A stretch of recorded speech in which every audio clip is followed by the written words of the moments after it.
Welcome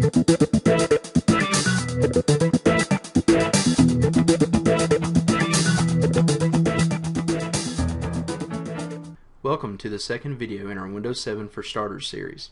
This video will cover the basics of navigating your new Windows 7 desktop environment. Say you just have installed Windows 7, or you've just brought home your shiny new computer or laptop from the store and it's got Windows 7 loaded on it. What now? How do you get around it? How do you navigate the new interface? If you're coming from an older operating system, you may be a little confused at first where some things have been relocated. If you've come from Vista, not that much is different. We'll go ahead and jump into the Start menu. The Start menu will be your center hub for pretty much everything you do within Windows. You can launch straight from the Start menu. You'll notice if you first click the Start menu, you'll be greeted with a list of recently accessed programs. You can click on All Programs and see every program that's been installed on your computer that has a Start menu entry. Some legacy apps, some lesser known apps, some more generic type apps may not have a Start menu entry. You can still access those. That's for another video. But if you're using a brand name, if you're using anything that's Microsoft, anything that's Adobe, Apple, most of the bigger brand names, most brand names in general, all have Start menu entries. So it's no big deal. You should be able to find them fairly easily by navigating this side of the menu. On the right hand side, you have some shortcuts to different areas in the computer. You can go to your username, which will open your personal folder. Your personal folder will house shortcuts to all of your libraries, all of your folders, where you can hide your files, where you can store your files. They've got a nice library for your documents, your music, your pictures, your videos. Everybody likes to be organized. If you're like me, you get frustrated when you have to search across the computer and find files hiding in every corner of your hard drive. This is a nice way to keep things organized and be able to locate things when you need them. Go ahead and close that. If we come back down to the Start menu, you're going to notice you have shortcuts to the documents, pictures, and music folders as well. We have an option to be able to launch the Game Center, your computer, your control panel, your devices and printers, your default programs, and help and support. You'll also notice there's a shutdown button right here. If you mouse over the right hand arrow, some options pop up. We can restart the computer, we can lock the computer, we can log off of the computer, or we can switch the users. You'll also notice there's a search bar down here. This is really handy if you're looking for a file, if you're looking for a program. You can simply type it in down here rather than navigate the Start menu and find it. That's pretty handy. That leads us to our taskbar at the very bottom of the screen. You'll notice our first icon is our Start orb, or our Start button. Our second one is Internet Explorer. Our third is Windows Explorer. And our fourth is Windows Media Player. If you have any media, movies, music, things of that nature, you'll more than likely use Media Player to play them, at least until you discover some other media players, or until you bump into a media file that needs a particular codec to run. We'll talk about VLC in a later video. It's a really handy media player, and it plays virtually any file format that you can think of. If we come to the other side of the taskbar, you'll notice we have some more components over here. The first one being a Show Desktop button. To demonstrate that, I'm going to open a quick file. Let's open a notepad. Let's run a program. Now let's say we just need to minimize this really quick for whatever reason. You can simply come down and left click on the right end of the taskbar. And notice it minimizes that program back to our taskbar. The second point of interest on the taskbar on the right hand side is our system tray. This houses status icons and our clock. In Windows Vista and Windows 7, Microsoft has batched a nice looking little clock and a calendar side by side in the same pop-up. You'll notice that the next icon is a speaker icon. If we left click it, we actually get a little mixer where we can toggle up or down the volume on our computer. If you're using speakers or headphones as your output, as you toggle this up and down, you'll notice that the volume will change as you toggle up and down. You can also mute that by clicking the icon there for the speaker. If we need a more in-depth mixer, we can click the mixer link, and that'll open up the mixer link. Our next icon in the list is your network status icon. If you notice, if you mouse over it, it tells us that we have internet access. You'll notice that the icon looks like a computer with a little cable and plug coming up the left side of it. If we left click that icon, we'll get a pop-up that tells us what network we're currently attached to. I'm attached to a home network, so we see our little home icon there. We can launch the Network and Sharing Center. Here you can toggle on and off your sharing settings to be able to share items from your computer through the network with something else, with another computer, with another server, things of that nature. You can also see at the very top we have a neat little layout for how our network topology is set up. My computer is plugged up to my network, which is in turn plugged up to the internet. There's several other settings here that you can take into the option. If you've got a laptop that's running Wi-Fi, you can find those options in here as well.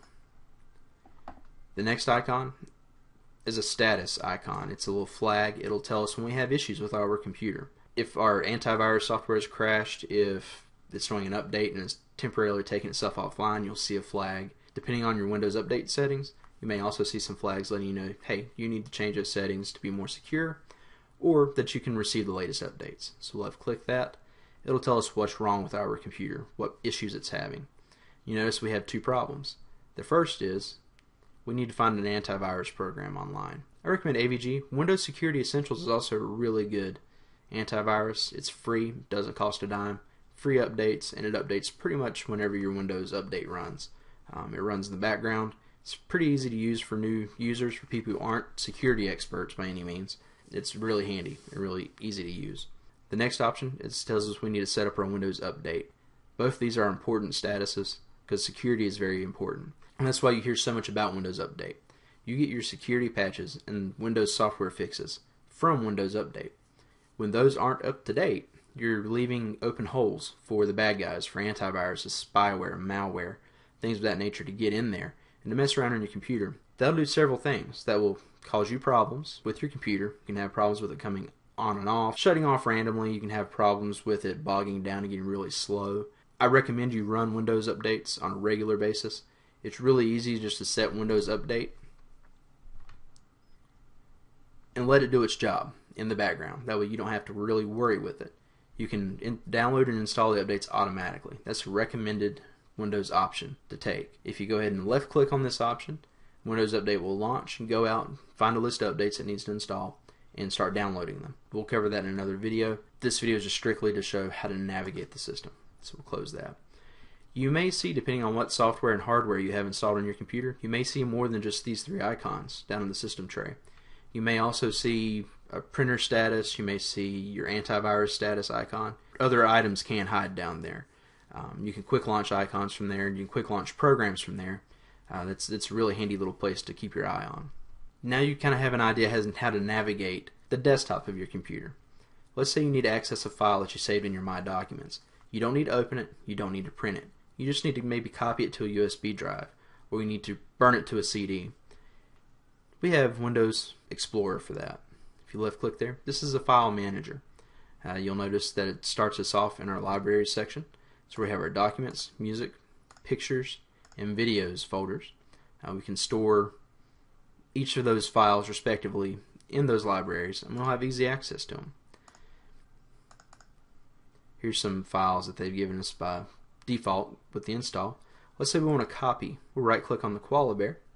We'll go to copy. Let's say we want to move a copy of that to a video folder. Say we want to make a slideshow later with another piece of software. Let's right click and paste him there. Now if you notice, he's still in our pictures library, but he's also in our videos library. We just copied the file and made a duplicate file of it. We can cut, right click and go to cut, put him on our desktop, paste.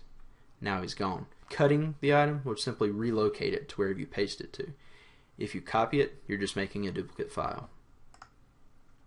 We'll send that duplicate file to the trash.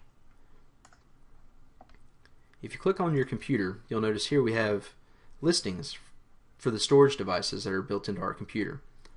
The first one will be your hard drive. This is a physical drive. Your second one will be your CD drive or your DVD drive. If you have any external hard drives or USB flash drives or flash cards from your camera installed, if you have a card reader, all those devices will pop up here, and you can access the files on those by double clicking the specific drive you want to get into. So let's say we want to go look into our program files, see if we have something installed there that's not entered into our Start menu, we can come here. You'll notice that we have pretty much just basic Windows stuff that came installed with Windows 7. We'll close that. Now that we've found out what the start menu is, we've found out what the taskbar is, we've found out how to use the recycle bin, and we've also covered how to use Windows Explorer, how to navigate it, how to find it, what is there. We're going to cover a couple other quick little basic things. First being, what is in our control panel? If you spend any amount of time using your computer, you'll probably no doubt end up in your control panel at some point in time. Your control panel holds all the settings. That kind of runs under the hood under Windows. If you can change it, it resides in the control panel. From uninstalling programs to adding users, changing the appearance of your desktop, checking your network statuses, launching your sharing options, system security, all of that is located within your control panel. Let's say you bought a brand new printer. You need to set that printer up. You click on Devices and Printers, and this option will show you every device that's attached to your computer. Notice I've got a generic non-plug-and-play monitor. I've got a attention flag on my PC here. That's because it's a VirtualBox PC. It has a fax software. By default, your printer is the Microsoft XPS document writer. That's kind of a Microsoft version of printing to a digital file instead of printing out on paper. Let's say you needed to actually add a printer. You can come up and click on Add Printer and step through the dialogues to add a printer. I don't have one attached to the computer right now, so I can't show how to set that up. We'll work on that in another video. That's pretty much where you would do that at. Your default programs section, you can come here and change your file types associations. Let's say you download VLC and you run an AVI video file, and it still tries to launch Windows Media Player, but you'd really prefer to use VLC. You can come in here and change that here. You can also change your autoplay settings. Autoplay comes into factor when you plug up a USB drive. If you stick a CD or DVD in the computer, autoplay will try to launch by default to try to figure out how you want to handle that. If you want to play the file, if you want to edit it, it'll give you some options. All of this can be changed here. The last thing we need to do is show you how to change your wallpaper, how to change your theme. If you right click on the desktop, come down to Personalize, you'll notice we have some options here. You have arrow themes. Themes are pretty nice. They allow you to create basically a slideshow for your desktop wallpaper. You can change the intervals at which the images rotate. If you scroll on down, these are some pre-made ones that come with Windows 7. If you scroll down, we have some different themes down here. Here we can actually change the color themes. If you want your Windows 7 to look more like it did back in, say, Windows 2000 and before, you can click the Windows Classic theme, or you can go more extreme and you can choose a couple of these other kind of crazy looking color schemes. I still prefer the Windows Basic theme. It looks nice. Nice colors. It's aesthetically pleasing to the eye. So if we scroll up, we'll see the rest of our themes. Let's say we just want to change the background. We can left click there and we get a list of the images that it came preloaded with as far as backgrounds go. Let's just pick one. You'll notice it automatically updates in the background. And if we like it, we can click Save Changes. Now that's our new background. Now we'll switch back to our Windows 7 one. So that's it. That's the basics of navigating your new Windows 7 desktop computer. Feel free to check out the video description below the video. There you will find links to our blog, our Twitter, our Facebook page. You can also click the link to subscribe to our YouTube channel to stay up to date on all the videos as we update more. Thanks for watching.